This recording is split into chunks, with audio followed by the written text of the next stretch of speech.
জগন্নাথ বিশ্ববিদ্যালয়ের শিক্ষক শিক্ষার্থীদের সব দাবি মেনে নেওয়ার আশ্বাস দিয়েছে সরকার, যার ফলে প্রায় ৫৫ ঘণ্টা পর আন্দোলন প্রত্যাহার করেছে শিক্ষক শিক্ষার্থীরা।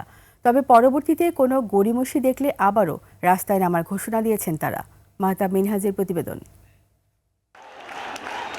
আবাসন ভাতা, বাজেটে বরাদ্দ বৃদ্ধি সহ ৪ দফা দাবিতে টানা ৩ দিন কাকরাইল মোড়ে অবস্থানের পর দাবি মানার আশ্বাসে সড়ক ছাড়েন জগন্নাথ বিশ্ববিদ্যালয়ের শিক্ষার্থীরা। এর আগে ইউজিসির সাথে বৈঠকে বসে বিশ্ববিদ্যালয় প্রতিনিধি দল।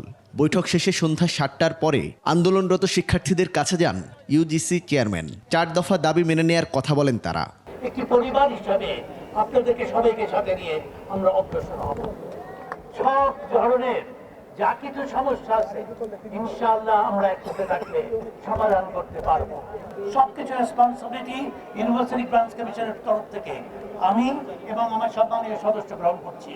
এরপরে আবারও নিজেদের অবস্থান জানান দেন বিশ্ববিদ্যালয় শিক্ষকরা। বলেন, দাবি মানার আশ্বাসে আন্দোলন প্রত্যাহার করলেও বাস্তবায়নে গড়িমসি মেনে নেবেন না তারা। সুস্পষ্ট বাস্তবায়ন হয়েছে, আমরা সন্তুষ্টি প্রকাশ করেছি।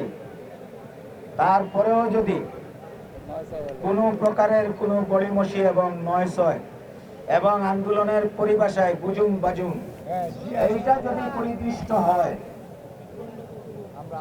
আমরা ইনশাআল্লাহ যে অভিজ্ঞতা অর্জন করেছি আমরা ঘরে বসে থাকবো না। এর আগেও দাবি দেওয়া নিয়ে বেশ কয়েকবার রাস্তায় নামেন জগন্নাথ বিশ্ববিদ্যালয়ের শিক্ষার্থীরা।